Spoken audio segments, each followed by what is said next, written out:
ထိုက်တန်မှစားပါ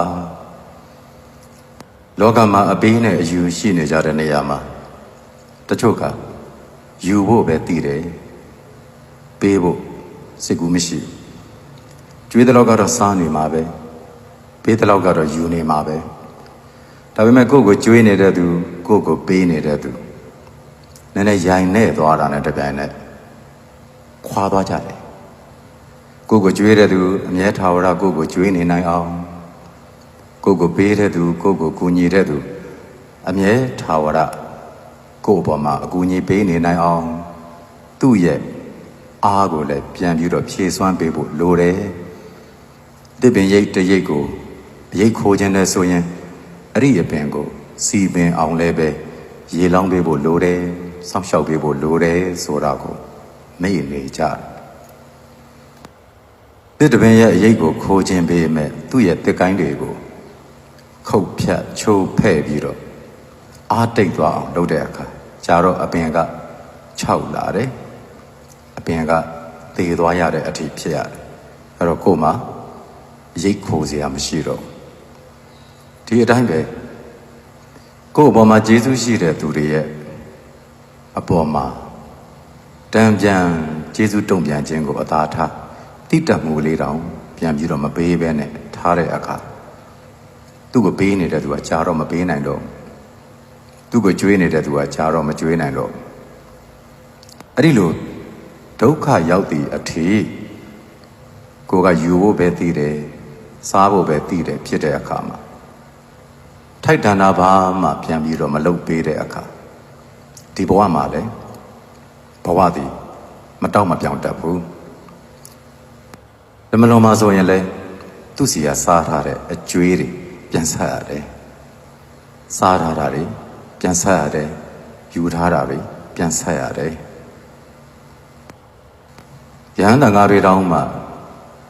လူတွေလှူတဲ့အရာတွေကိုသုံးဆောင်ဖို့ရအတွက်သီလအနှစ်နဲ့ပြည့်စုံရတယ်တမာတိရှိရတယ်ပညာတည်းဟူသောဝိပဿနာပညာမတ်ပညာတို့ရှိနေရတယ်အဲ့လိုရှိနေတဲ့အချိန်မှသုံးဆောင်ကောင်းတာထိုက်တန်မှစားကောင်းတာယဟန်တန်ဃာတွေတောင်းမှသီလတမာတိပညာမရှိဘဲမထိုက်တန်ပဲစားသုံးထားတဲ့အရာတွေဟာပြန်ဆက်ရတယ်ဘလို့ဆက်ရလဲဆိုတော့အပေကြပြီးတော့ဆက်ရတာဒီတိုင်းပဲလူတွေလည်းအချင်းချင်းကောင်းတဲ့သဘောရှိတဲ့စေတနာရှိတဲ့သူတွေရဲ့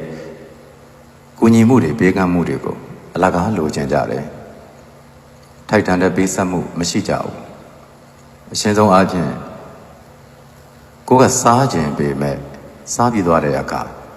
ပကံတော်ပြန်မစေးခြင်းတဲ့သူမျိုးကျွေးဖို့မွေးဖို့အတွက်ကြိုတင်ပြင်ဆင်ရမယ့်အရာမျိုးတွေကိုတော့ဝင်ပြီးတော့မကူခြင်းတဲ့ပုံစံမျိုးစားရုံတတ်ပဲနားလဲတာအဲ့ဒီလိုစားထားတဲ့သူတွေဟာမထိုက်တန်ပဲနဲ့စားထားတဲ့အတွက်ကြောင့်ပြန်ဆက်ရတယ်အကျွေးတွေပြန်ပြီးတော့ဆက်ရတတ်တယ်အကျွေးဆိုတာမဆက်ရပဲမရှိဘူးဆက်ကိုဆက်ရတယ်ထိုက်တန်သောအရာအတွက်ထိုက်တန်တဲ့ပေးဆက်မှုတော့ရှိမှတန်တာကိုယ့်ရဲ့ဇွဲလုံလဝိရိယကံဉဏ်ဝိရိယဆိုတဲ့သဘောတွေရှိတယ်အဲ့ဒါတွေနဲ့ထိုက်တန်တာကိုသာစားပါသူတစ်ပါးကျွေးတာကိုစားပြီးဆိုရင်ထိုက်တန်တဲ့ဝန်ဆောင်မှုတော့ပြန်ပြီးတော့လုပ်ပေးခဲ့ပကံစေးခြင်းတပည့်စီလဲခြင်း